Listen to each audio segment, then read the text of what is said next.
عذاب قبر حق ہے اور یوں ہی تنعیم قبر بھی حق ہے، یعنی قبر میں جو عذاب ہونا ہے اس کا بھی انکار نہیں کیا جا سکتا، اور جو قبر میں انعامات ملنے والے ہیں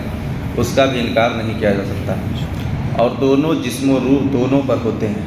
یعنی جسم پر عذاب ہونا ہے، روح پر بھی، اور انعام جو ملنا ہے وہ بھی جسم اور روح دونوں کو محسوس ہونا ہے، جیسا کہ کل میں نے بیان کر دیا۔ جسم اگرچہ گل جائے، جل جائے، خاک ہو جائے، مگر اس کے اجزائے اصلیہ قیامت تک باقی رہیں گے، یعنی جسم کیسا بھی ہو جائے اس سے کوئی مطلب نہیں، قیامت تک اس کے جو اصلی اجزاء ہیں جس کے ذریعہ پھر اللہ تبارک و تعالیٰ جسم پیدا کرے گا وہ قیامت تک باقی رہیں گے،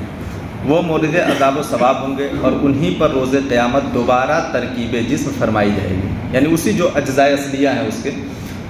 اور کچھ ایسے باریک اجزاء ہیں وہ جو ریڑھ کی ہڈی میں ہیں جس کو عجب الذنب کہتے ہیں کہ نہ کسی خوردبین سے وہ نظر آ سکتے ہیں، دوربین جس کو بولتے ہیں اس سے وہ نظر نہیں آ سکتے، نہ آگ انہیں جلا سکتی ہے، نہ زمین انہیں گلا سکتی ہے، وہی جسم کے بیج ہوتے ہیں، یعنی جو اصل ہے وہ ریڑھ کی ہڈی میں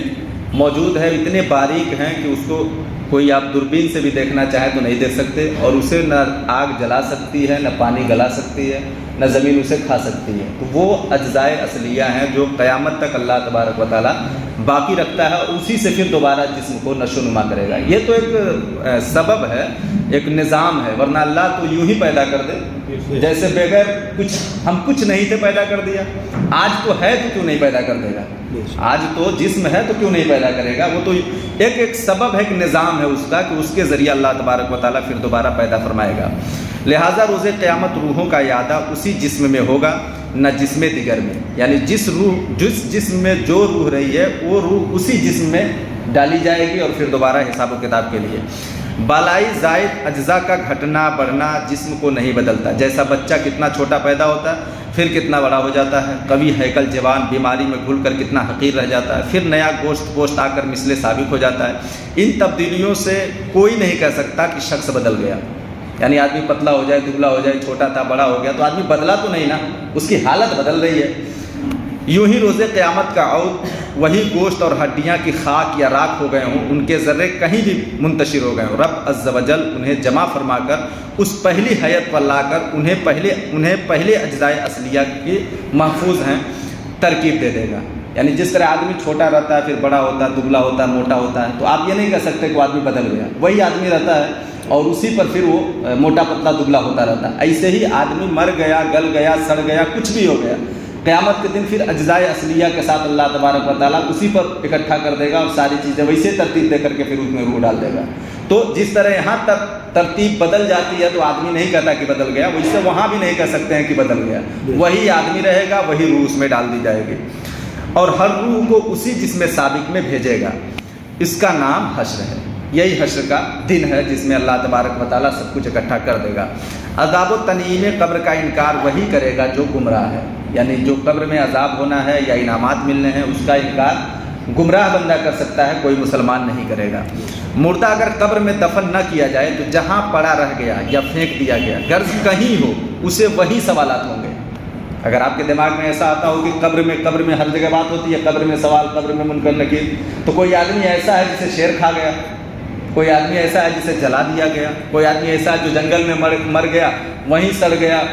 چیل کے ہوئے کھا گئے، تو اس کے ساتھ کیا ہوگا؟ تو اس کے تعلق سے جواب دیتے ہیں کہ وہ کہیں بھی رہے، کہیں بھی جائے، کس حالت میں بھی رہے، وہیں اس سے حساب و کتاب ہو جانا ہے۔ اچھا، اور وہیں ثواب یا عذاب اسے پہنچے گا، یہاں تک کہ جسے شیر کھا گیا تو شیر کے پیٹ میں سوال و جواب اور عذاب و حساب ہوگا، شیر کھا لیا تو اس کے پیٹ میں حساب و کتاب ہونا شروع ہو جائے گا۔ اچھا، اب ایک مسئلہ،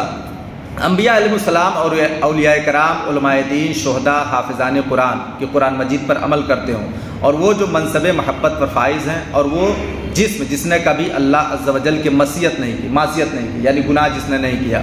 اور وہ کہ اپنے اوقات درود شریف میں مستغرق رکھتے ہیں، یعنی جو لوگ ہمیشہ کنٹینیو نبی پر درود پاک پڑھتے ہیں، ان کے بدن کو مٹی نہیں کھا سکتی۔ دیکھیں آپ کتنی بڑی نعمت ہے، کہتے ہیں نا کثرت سے درود پاک پڑھیں نبی پر، تو یہ آسان وظیفہ نہیں ہے، بہت بڑا وظیفہ ہے، اسے کرتے رہنا چاہیے۔ ان کے جسم کو مٹی نہیں کھاتی، عالمان دین کو، حافظان قرآن کو، اولیاء کرام کو، انبیاء کرام کو، ان کے جسموں کو مٹی نہیں کھاتی۔ کیوں؟ اس لیے کہ نبی پاک صلی اللہ علیہ وسلم کی وراثت ان کے سینے میں موجود ہوتی ہے، اور جو درود پاک پڑھتے ہیں وہ درود پاک سے اپنی نسبت نبی سے مضبوط کر لیتے ہیں، اور اللہ کو کبھی گوارا نہیں کہ جو بندے نبی پر درود پڑھتے ہیں انہیں مٹی کھائے، اللہ کو گوارا نہیں، اللہ کی رحمت کو گوارا نہیں،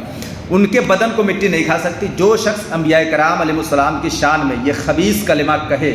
کہ مر کر مٹی میں مل گئے، گمراہ، بددین، خبیث اور مرتکب توہین ہے۔ یعنی کوئی بندہ اگر ایسا کہتا ہے کہ معاذ اللہ نبی مر کے مٹی میں مل گئے، تو وہ شخص انسان بھی نہیں، وہ خبیث ہے، یعنی شیطان کی قسم سے ہے جو اس طرح کے خیالات رکھتا ہے۔ ہمارا عقیدہ یہ ہے کہ انبیاء سب اپنے قبروں میں زندہ ہیں، یہاں تک کہ جو علماء حفاظ اپنے علم پر عمل کرتے ہیں، حفاظ کرام جو قرآن پاک پہ عمل کرتے ہیں، ان کے بھی جسموں کو مٹی نہیں کھاتی، یہاں تک کہ جو درود پاک کثرت سے نبی کی بارگاہ میں پڑھتے ہیں ان کے بھی جسموں کو مٹی نہیں کھاتی۔ ہمارا عقیدہ تو اتنا مضبوط ہے، انبیاء تو بہت بڑی ذات ہے، انبیاء تو بہت بڑے مقام والے ہیں، ہمارے وہاں تو یہ جو درود پڑھنے والے ہیں وہ بھی محفوظ رہتے ہیں الحمدللہ۔ تو ہمارا اور آپ کا یہ عقیدہ ہونا چاہیے۔ اللہ تبارک و تعالی ہم سب کو اس عقیدے کے ساتھ زندہ رکھے اور اسی پر موت نصیب